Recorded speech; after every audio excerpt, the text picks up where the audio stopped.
Hi everyone, and welcome to this video overview of the Teaching and Learning Year-End Report for 2021. So I wanted to mention that this report has two forms. The primary form is this PDF version. This is always available on the LTCC teachingandlearning.com website. If you're interested, you could download it. You can also watch the video version of this report by pressing here. And I will be sure to link the PDF address of this report on the YouTube video link. So just look for the comments on YouTube and you'll be able to find the written report, which I'm also sending out to campus. And the purpose of this is to go over LTCC Teaching and Learning, what was accomplished over the last year, the workshops, the trainings, the tutorials, some of the new features and emphases and approaches that have been taken, and also at the end to reflect on suggestions from the field, on opportunities for change and improvement, just like we would think about in any of our other jobs here at Lake Tahoe Community College. So let me take you through the report. I'm not going to read this word for word, but I'll just give you the main overview of every section. You can go through this report, peruse it on your own time. If you have any questions, of course, always reach out to me, and I do have my email contact listed in this report. And by the way, in addition to clicking on things like this video, if you see anything that is underlined on some of the pages as you're going through, like these, you can click on that, and that is a live link that will take you to whatever information is being presented. So it's another way to make this report a little more interactive and a little less static than a traditional text report. So let's jump in and go through this document. So this is explaining here the purposes of LTCC Teaching and Learning. And again, it's a program here at the college, but it's one person. It's run through my position, the FCTL, the Faculty Chair of Teaching and Learning. It's in the second year of the program. The focus in the program, of course, as you might know, is on key aspects of faculty training and professional development, workshops, tutorials, technology assistance, and many other areas that we'll address here in the report. So one of the new things I'm quite proud of for the last year is this new feature called a one-pager. So what a one-pager is it gives you all of the key information in a document, and then these are all hot linked. So what you can do is, if you're interested, for example, in video Zoom and different interactive apps, you can click or download this PDF on the website. And if you have a particular interest, like in doing games in your class or doing trivia contests in your class, you simply click on that resource that's listed on the one-pager, and then it'll take you to a video, a walkthrough video, a tutorial, and so forth. So there's a lot of useful information here, and I just want to emphasize too that a lot of this is crowdsourced through the faculty. In particular, this document here on the syllabus was a workshop I did I think almost 2 years ago now, and one of the efforts there was I was interested in getting syllabus snippets from all of you, the faculty, and thank you for so many faculty who sent in those resources. And the idea behind this is, as you're preparing your syllabus, particularly if you're a new faculty member at the college, you don't have to reinvent the wheel. So I have templates available here, I have the syllabus snippets, I also go through various documents and web resources that can help you develop a syllabus, particularly in terms of making sure that you have all your policies listed out for your students, which is more and more important in this day of more virtual education and student behavior challenges in your classes. I also have information about the plagiarism and academic dishonesty policy and so forth. So the idea behind this new feature of the one-pagers is to quickly take you to a particular resource and then give you all the nuances that you might need to understand that area. So if you want to learn more about Canvas, all the various tutorials over the years are listed here.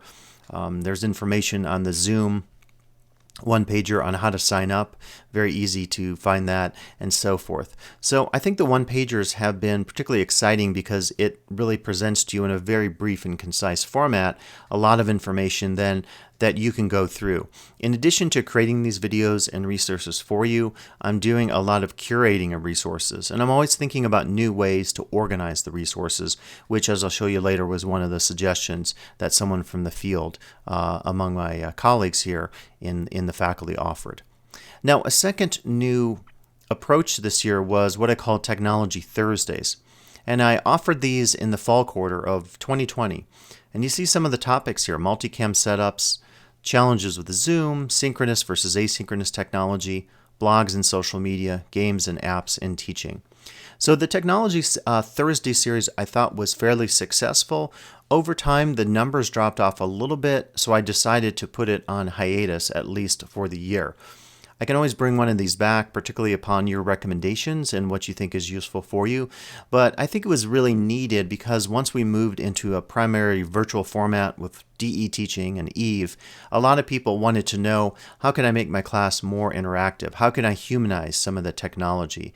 What if I want to use a multicam setup when I live stream my class or I live stream my meeting? And those are some ideas offered there. Now, Teaching and Learning also did some work on equity and DEI and anti-racism. So in particular, I organized 3 workshops during the year on anti-racism, civic engagement, and discussion of the events of January 6, 2021 with the attacks on the Capitol in Washington, D.C. I also added a diversity tab up on the T&L website that you can look at, and then I created this video on teaching race in our classes, which was more of a pedagogical focus on some ways of talking about DEI issues in your own course. And I think this could be a great area for us to continue. Since I've created these resources, there's now the DEI task force, and I know we're all excited to see what they'll come up with for the coming year. Another new series I started as a video series is called Interactive Shorts. So I was very interested in creating short videos, hence the title Shorts, and also very much focused on the idea of interactivity. So you see a series of different approaches or ideas ranging from a prize wheel to how you might chunk time in your class, using prompt or card decks, webcams, Zoom filters for you and your students, brainstorming apps, quizzes and trivia, games, and interactive whiteboards.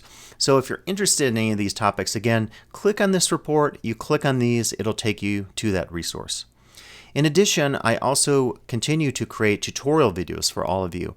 Everything from doing location video shoots for your classes, issues about FERPA, and one advantage of having someone in my position like this, where there is reassigned time given, is I use that time not just to create videos, not just to create reports like this, but to actually sit down and research any of these topics. This is something just like all of you teaching your classes or doing your counseling or library work, we never see behind the scenes, even when we do a tenure review of the faculty for our tenure review processes, we never see fully behind the scenes what goes into a given class, a counseling workshop or session, or a lot of the work that's done at the library or at the DRC with Kelly's position. And I just want to mention that because this is a great example of it. So I did a video on FERPA and class recordings. It's kind of 2 pieces there. The first part is the technology part, and it's saying if you're concerned about FERPA violations and showing private student information in one of your Zoom classes, how can you redact or take that out? So I talk about that. But the second part is, what is FERPA, the Family Educational Rights and Privacy Act? So in order to get at that issue of what FERPA is and how it affects your class, I have to sit down and do fairly extensive research. I have to read documents, I try to read legal opinions, I read articles, because you don't just automatically know the content area of what you're trying to present, which is something that requires work and time and energy to go in and try to understand some of the issues. The same thing is the case with all things plagiarism. I wanted to present a workshop on plagiarism, and I've done a lot with plagiarism issues in the past, workshops, and I was heavily involved in the college's plagiarism and academic dishonesty policy. But I needed to update my knowledge. So again, I had to go in and read about plagiarism, some of the new techniques, and so forth. In addition, a lot of these tutorials require that I have to learn the particular content area, or rather the technology involved. So to work with Canva, which I had been using, I really had to go in and look at it from more of a trainer's perspective and say, okay, I know Canva fairly well, a mid-level user, but what do you need to know? And so I'm always trying to take something and translate it to make it meaningful to you, with the assumption that you may not know everything about technology or Canva. So how can I make it more understandable in these workshops or tutorial videos. And by the way, in 2020, 2021, 73 videos were created. And I know it's not a contest per se to count videos or views, but it actually is an indication of production. It's an indication of the amount of work I've done. You can start to think about how much time it takes to create 73 videos, including all the editing work and so forth. So I do have a slight obsession with numbers that I focus on in this report, as maybe some of you do or some of you don't, because I think it's really evidence, if you will, of what's been productive in the teaching and learning program over the last year. You can point to the videos, they're bits of evidence, you can click on them, you could see the content, you could look at my PowerPoint backup and so forth. So it, I think, is really evidence to provide you a sense that, the reassigned time that the district is spending on this position is certainly well worth it in terms of this level of production through the position.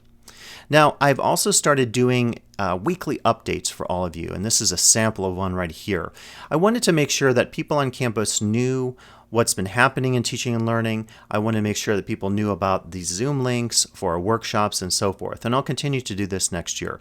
In addition to those links and the typical kind of update stuff, I often like to give you short articles from Inside Higher Ed or the Chronicle of Higher Ed. You can read them or not, you can decide, but it's another way to expand the program. People were asking for reading materials and things beyond some of the videos. And so this kind of backup, like this article here on Zoom fatigue and gratitude and purring cats, a peek at life during the pandemic, I think is an indication of openness and listening to the field out there saying, we want to hear more articles, we want more readings and so forth. So I'll continue to offer those next year. And as you can see here, this is the format of what one of those update looks like. You'll get it to your email. If you ever do not get these, I always do them weekly with the exception of the summer because we go a little bit dark for a lot of teaching and faculty professional work on campus. But during the year, fall, winter, spring, you'll get a week 1, week 2, all the way through week 11 and finals week T&L update. It will have all the workshops for that week. It will have these readings, any backup documents, any video links to previous workshops or new tutorials. I'll include those. And it's always a great way to just keep yourself up to date on what's happening in terms of the teaching and learning professional development foci on campus. So just mentioning this idea of professional development, I was really happy this year to have a number of faculty, besides myself, talk to all of you in workshops. So Mike Spina presented a really good workshop taking us through the faculty contract, which is really complicated. And thanks to him for doing that. And thanks also to Kelly Greiner, also taking us through a document, the new DRC resource document, which is really well done, and I hope you get a chance to look at it. And please click on this and watch the video. Kelly was so generous coming in and presenting the information, and what I really loved about it was somewhere in the middle of that video, and click on all the YouTube videos I create have those indices, but click on the middle part in particular because Kelly takes us through all the accommodation forms, all the types of accommodation, and I didn't know half of those. And so it's another example of using the position here through teaching and learning to help spread the word and do workshops on campus and so forth. And another argument about that is that allows people on campus, if they need the information, to quickly click on that resource if they missed the workshop, the teaching talk, and then they'll be able to get caught up to speed, in this case on helping our important students through our DRC efforts and our own classroom efforts focusing on accommodations and accessibility issues, including through distance education. So we'll do more of these next year. I'm thinking we'll do, for part-timers in particular, job interview skills, preparing for a public presentation, and other issues. If you ever have an idea for a workshop on anything that I'm talking about in any of these series, let me know, reach out, and I'll schedule it. Again, I'm happy to help you with department meetings, creating flyers for you, setting up the Zoom links, all that kind of stuff to get the thing going and organized. So just let me know and reach out. We had yet another successful year of our teaching talks.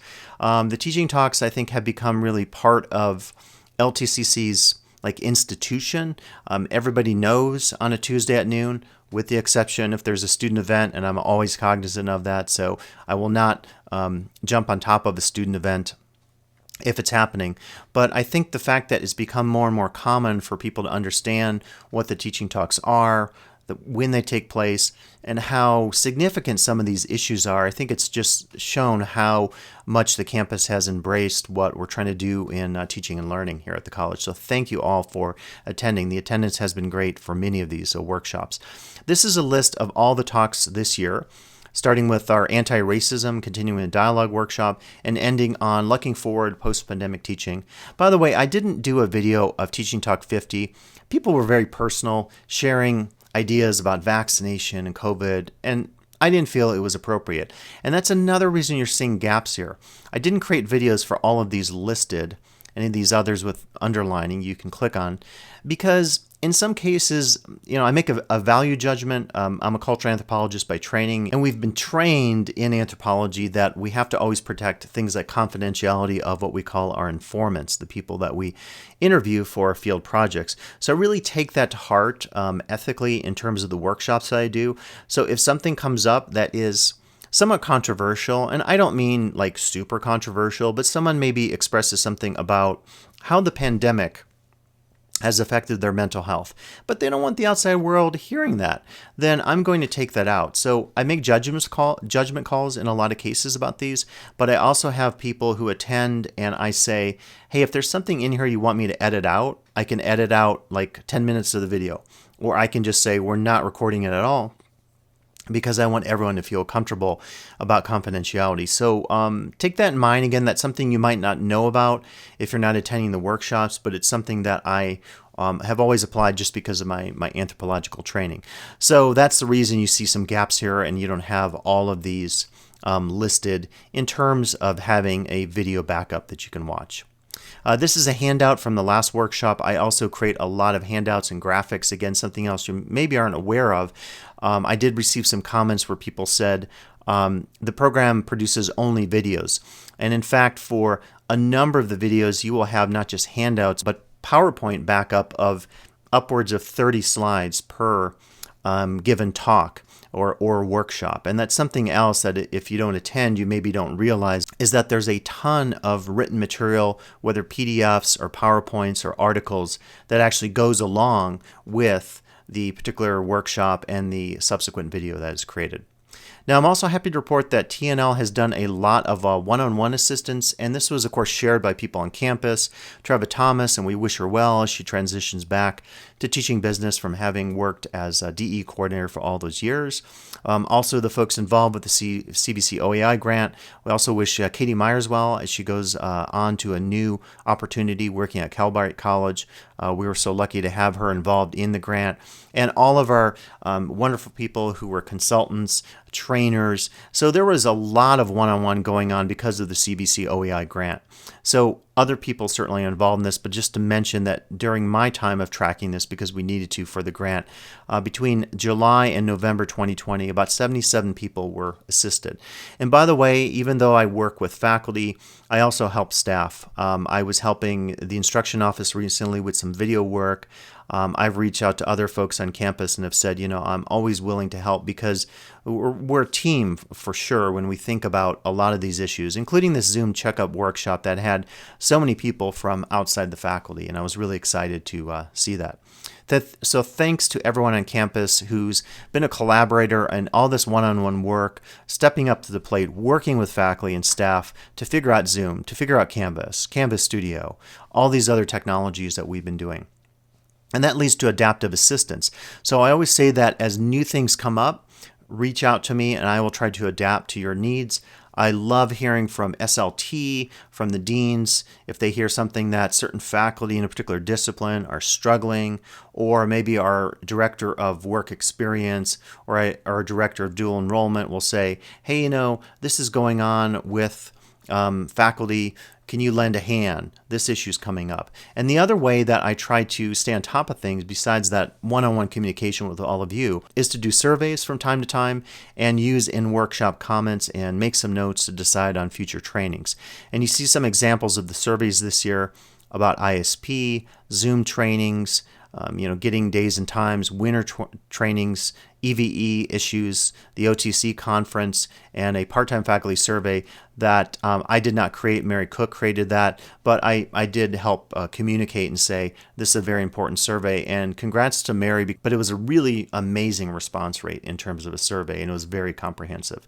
So that's one way that certainly I'll continue to reach out to all of you and get feedback on what might be important to include in all of our training workshops, tutorials, and other activities. And by the way, these are some of the video updates I also created. So because I'm such a techie, if I hear about some new things, whether it's name badge or Zoom security, the new Zoom view, that is kind of cool for your classes, I'll try to create an update video and send that out to campus. Again, it's using my reassign time in the position to do work for all of you to give you that information. In a lot of cases, could you go and understand something about the Confer Zoom video deletion? Of course, but I can save you a lot of that trouble. I can spend my time and hours in reassign time going through, gathering information, and presenting it in a very user-friendly format. And in this particular case, I created a PDF that you'll recall on the video deletion issue that is coming up, by the way, as we are getting near the end of June. June 30th, 2021 is the deadline on that. So read that handout for sure. Now, in addition to the video work, doing a lot with text and graphics, and I'm really proud of a lot of the results here using both OmniGraffle and Canva. Thank you to the instruction office for supporting my subscription in Canva. I will continue to ask for that annually because it's a really important way to create nice graphics for all of you, such as the new faculty Q&A, a working with video handout that shows you all the different ways that you can work with video, and has these icons that I hand create, and then it allows you to say, okay, if I want to do captioning on video, what programs do I use? Or if I want to create my own voiceovers on videos, what programs do I use? Some of these others are conceptual diagrams, like in OmniGraffle. This is one that lays out the differences between asynchronous and synchronous technologies that you can use in your classes, kind of as a way of creating a thought picture that helps explain something in the context of a workshop. Again, I just want to emphasize that there's a lot going on here with these handouts and these graphics. And as you probably know, creating these takes time, doing the proofreading, but when you're doing graphical elements like this, you often have to source the graphics. For all of these, I have to take screenshots of them and so forth. So just another indication of how some of the hours are spent in my position, which is a 200-day position. I've also been heavily involved helping out with student events in the Teaching and Learning program. Like many of you, I was at the LTCC Senior Day, which I thought was very successful, and kudos to Elizabeth and everyone else involved in setting that up. Great event, I thought. We did have some wind issues, but people were just on top of it, and everyone came out and supported our potential new students to be for next year. And then also I helped out with the virtual Coyote kickoff, and this shows you actually my Stream Deck, which is a technology that allows me to do camera switching on the fly, create sound effects.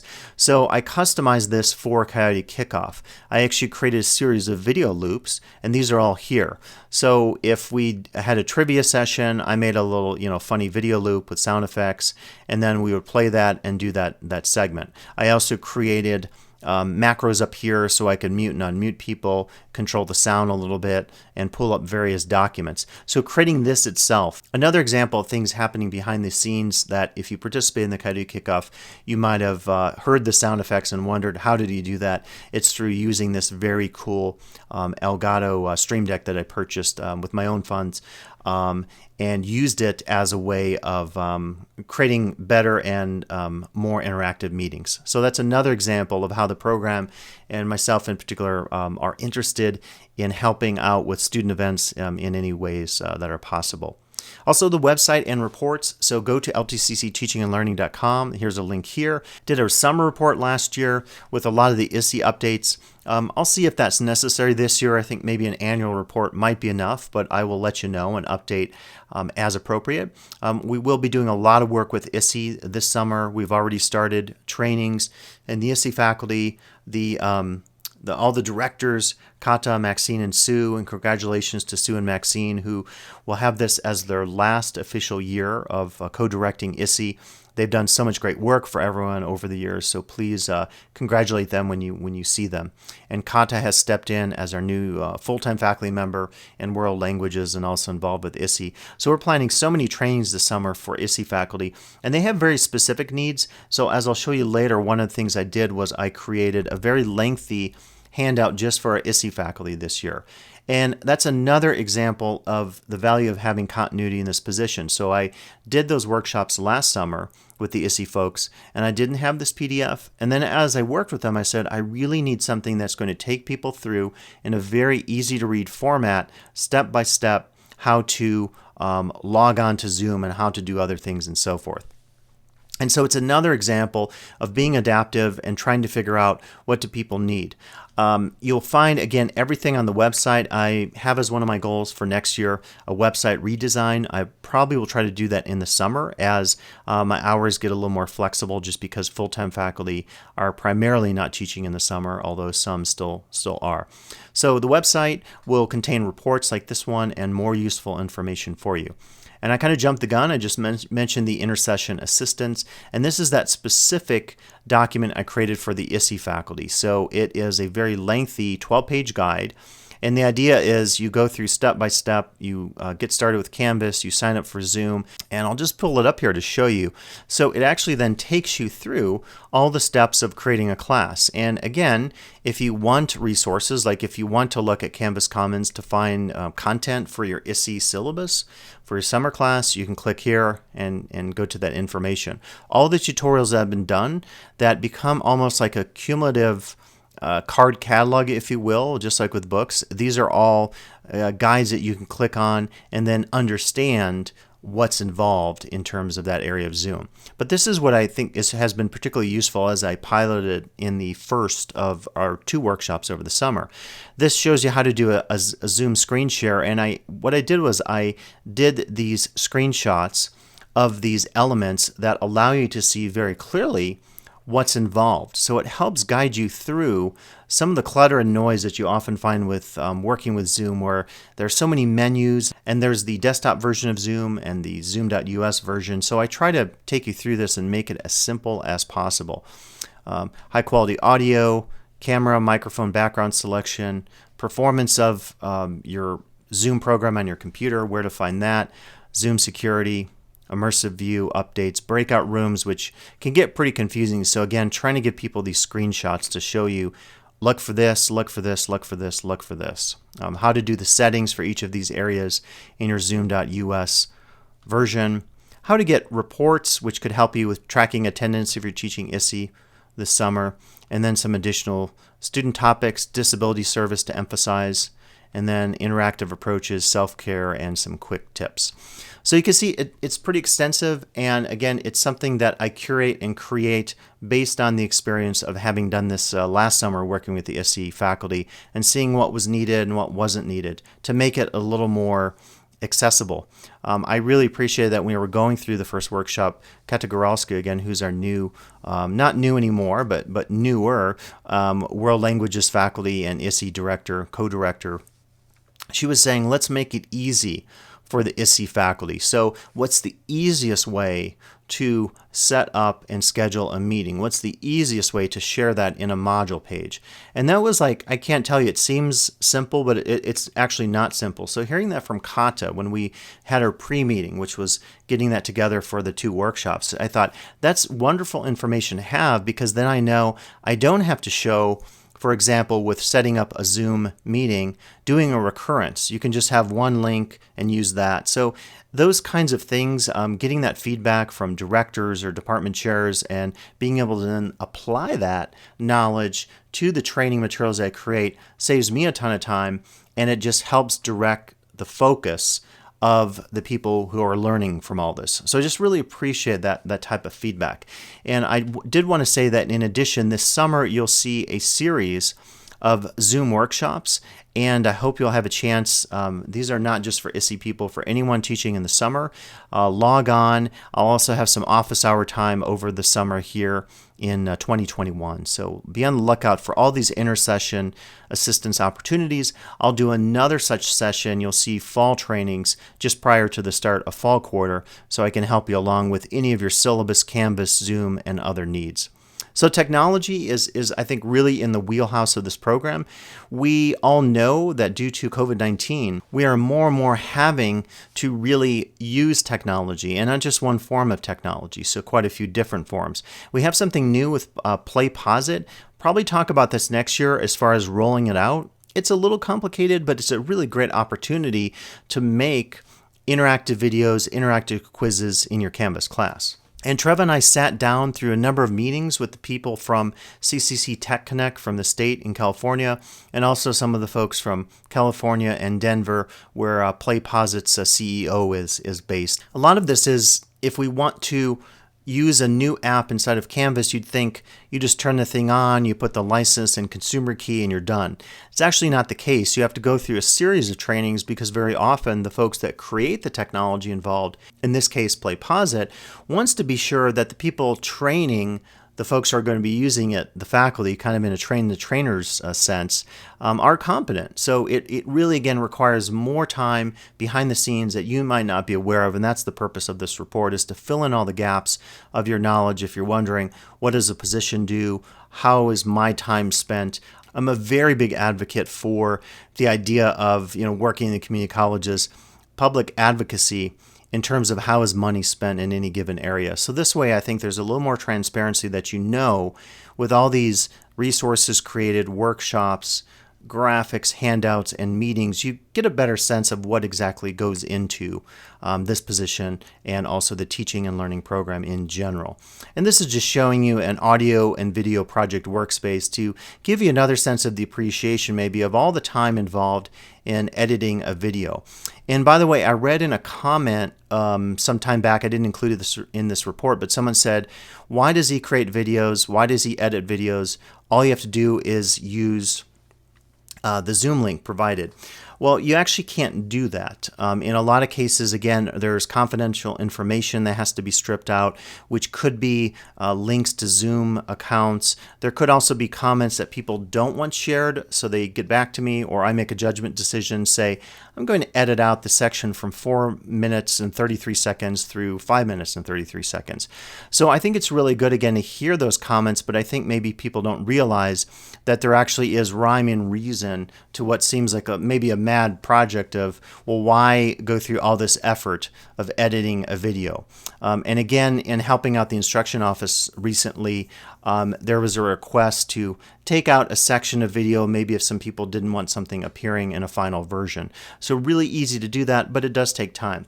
The second thing I'll say to you is that I do think there is a requirement that the things we create maybe have a professional look to them. This is an example. I have my screen cropped, so I'm kind of just doing this. But I create these title screens. I add titles. I put our LTCC logo there. I will add music beds as well, because there's a higher expectation in today's day and age to have professional looking material, to have videos that have a nice audio track.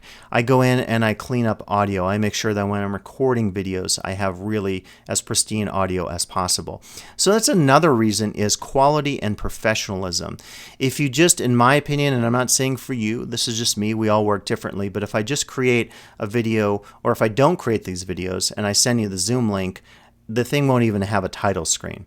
So it's my focus on quality and my personal professional expectations that I hold myself to, and they're pretty high standards, but hopefully that explains a little bit that question out there where a faculty member or someone on campus, I'm not sure who completed my 360 evaluation, said, why not just share the Zoom link? There's actually quite a few reasons to that decision. So let's look at new software and apps. And again, you might not be aware of this stuff going on. So what I tried to do was I culled through all the workshops and trainings and updates and handouts in which I covered a form of technology, whether it's a form of social media like YouTube or Facebook, or something more like a microphone, an app like World Languages uses Marco Polo, something like Switcher Studio. And there's even some stuff in here related to, something I don't use in my own classes like Proctorio and Labster, but that's really useful to our science faculty. So I just wanted to make you aware of all the different technologies. You see the icons here, if there's an official icon or trademark of that particular company or technology. And you also see a list of all the different topics. So this is new software and apps. And one of the ways that this is possible, because I'm so immersed in video and audio and social media worlds, I'm able to stay on top of things. So if I know about Switcher Studio for doing some work with live streaming, or Elgato, because again, I have a Stream Deck and actually used to be a gamer years ago. I've written on video games as well. But a lot of these come through my knowledge because I'm constantly watching on YouTube tutorial videos on technology, whether those relate to video, to teaching, to audio. Sounds kind of boring, but some of those videos are actually really cool and fun. So it's one way that I stay on top of things. So in my own YouTube subscriptions, I have a series of people that I watch on technologies ranging from any audio technologies, working on video production, Final Cut Pro, PowerPoint. I've watched a ton in the last year on OBS, Open Broadcasting Studio, and second camera setups. And the only way really to do that, again, is to have that time to be able to sit down, look at what's out there, using my own knowledge and judgment, having taught in the social sciences close to 30 years, and saying, could this be useful for you? If the answer is yes, how do I take something like an Elgato Stream Deck and then translate that to you to make it understandable and also practical in terms of its application in class? And it's something I strive to do whenever I focus on these new software and apps that I learn about. So I want to say thank you and congratulations to our part-time faculty representatives, Mary Cook and Candace Fair. They scheduled and hosted a part-time faculty roundtable that was attended by 10 faculty, and that's actually very good numbers because typically, due to the schedules and other work commitments of part-time faculty, we don't get a lot in attendance. So thank you to both of them for creating this opportunity. And I also wanted to say that Mary Cook spent a long time working on this part-time faculty survey. I know she's presenting that or has presented that at the last Academic Senate meeting. And it's just great context to have about everything from support for teaching to the cost of living in Tahoe and all those other issues that you might expect to come up in a survey like this. And I also wanted to say that President DeFranco and I had talked some time back, and it was one of his suggestions that we offer a roundtable that would offer informal opportunity for faculty to get together and talk about part-time issues. So thank you to everyone involved in that. I think it was very successful, and I know in the past we've done these roundtables, and our part-time faculty representatives are to be commended for all the work that they've done to create these roundtables for our part-time faculty. So here are some more numbers. Again, I like tracking numbers because it gives me a sense of what's been created and who's watching things and so forth. And on my video views, a lot of these I've noticed actually often relate to interests outside the college in terms of things like Immersive View, Proctorio, and Labster. So you see some examples here of just individual videos and which have been the most popular. And through 2 years, you see the number of videos created, number of workshops offered, and total video views that I track on every video that I create for teaching and learning purposes. So thanks everyone for watching out there, and thanks for people outside the college who might also be watching along and getting some useful tips that I can share as a professional in my field. If you're wondering who I am, I put this in just to tell you kind of what I've done in the past. You may not have known about some of my work, like my work in gender, or in particular this book I co-edited with Patricia Rice and David McCurdy a few years back called Strategies in Teaching Anthropology, which has been a very successful collection over the years through 6 editions, offering anthropologists across the country, really across the world, ways of teaching very specific concepts. So someone might be teaching something about locomotion in anthropology, which relates to upright walking among primates evolving into humans, to Homo sapiens. And that's an example of one of many strategies that are very specific to content and context in the 4 fields of anthropology. So I've been happy to be involved in that. This is just presenting a little bit of who I am, and if anything sparks your interest in any of these research studies I've done, reach out to me. I'd be happy to talk to you. Just click on the Contact Scott, and that will take you right to my email. Now here's the assessment and improvement part, and this is new this year, and the reason for that is I've received even more feedback on both my position and just on the workshops and efforts at LTCC Teaching and Learning. So as a result of one-on-one communication, my tenure review comments, which by the way, unlike a typical faculty review, which only goes to your peer, your dean, and your students, in this case, anyone on campus is able to comment and give criticism, and you'll see some of that here, and as well as give positive feedback, which is always enjoyed by all of us. I also conduct T&L surveys, and then just any comments I may get from SLT. And again, if you're on SLT, particularly the deans, I'd love to hear like what's happening, how can I help out, and so forth. It's really that feedback that happens when all of you in the field hear issues or hear concerns, and then you let me know, hey, 3 of my faculty specifically talked about this challenge with Zoom, and I'll say, okay, I'll get on it, I'll do a training, do a workshop, create a tutorial video, and so forth. So here's some positive feedback. I'm really happy just to get this from people out there when people enjoy the workshops, and then the not so good and the suggestions for improvement. And again, criticism is part and parcel of what we do as instructors, and it's a big thing we do in the social sciences in terms of being reflexive and trying to look at our flaws and make improvements. So everything here as far as ideas to use other faculty as examples of good teaching, making things more succinct, shorter videos, outside speakers, and organization or resources. And I'll show you in just a second. I think I've addressed all these.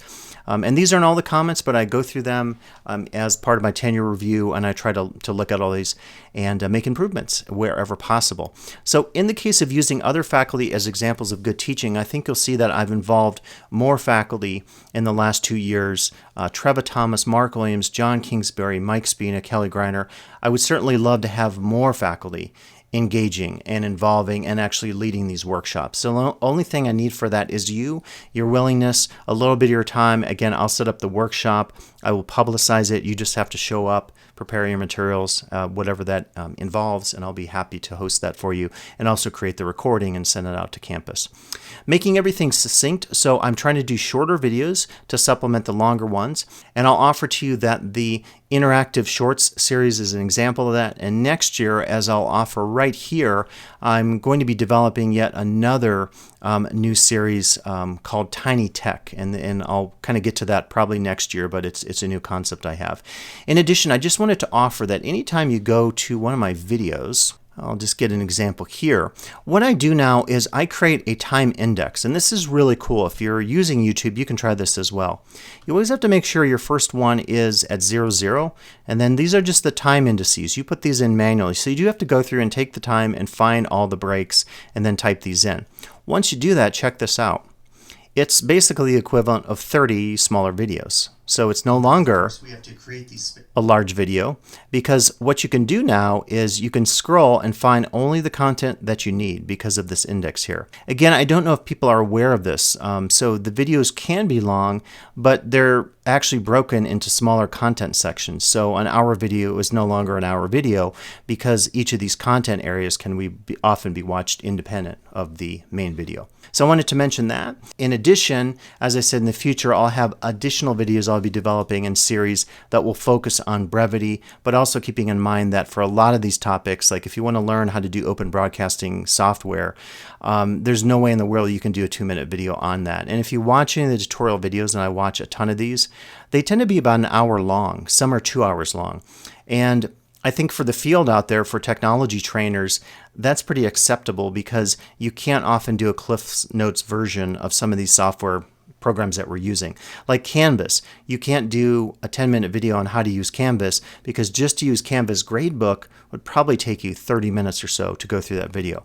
So there's a method to the madness, I guarantee it. And if you ever want to talk to me about that, we can discuss it in my office for sure. More organization in terms of resources. I'm trying to make improvements on the website and also on these reports and other PDF documents I'm sharing with you. As far as outside speakers to campus, would love to do that. I don't really have a budget, so if there's department budget, if there's meta major budget, if the instruction office has money for that, make some suggestions to them. I would love to bring in outside speakers, but I don't have a budget to bring in outside speakers. So here's some of those changes made. More faculty guest facilitators, more text and handouts, the new one-pagers, content organization, feedback surveys, expanded workshop Q&A, including brainstorming use of Jamboards, shorter videos, video indices on YouTube, one-on-one office hours time, and more professional development workshops, including this year, Mike Spina presenting on the faculty contract.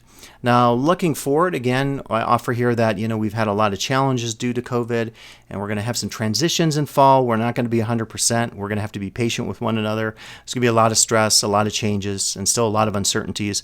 We can think about the future and, again, continue to adapt here in teaching and learning to meet the needs of all of you in the community. So my suggested directions for next year, and these will change, is to try to bring additional faculty guest speakers, both from on-campus and off-campus, provide assistance to ISP for their onboarding, working with Shane and Allie and others in ISP, and of course Dr. Amber Tierney, our new sociology faculty, welcome again, and new director of the ISP sociology program.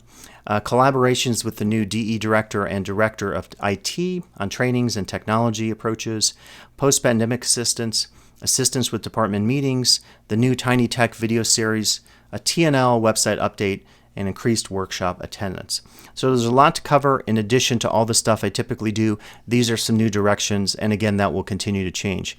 So every year I plan on doing one of these final reports. Here's a nice image courtesy of Canva of Lake Tahoe, and I just want to say that the views expressed in this report and video are solely those of LTCC's T&L program and me, the FCTL.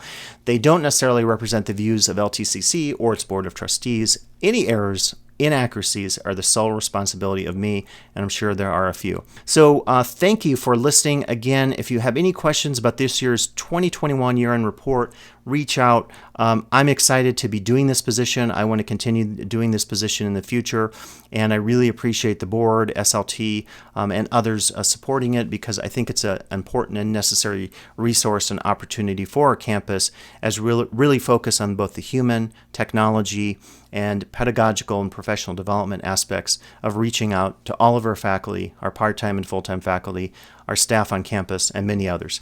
So thanks for listening. You'll hear from me over the summer and in the future with new workshops, trainings, and videos. So be on the lookout, and thanks again.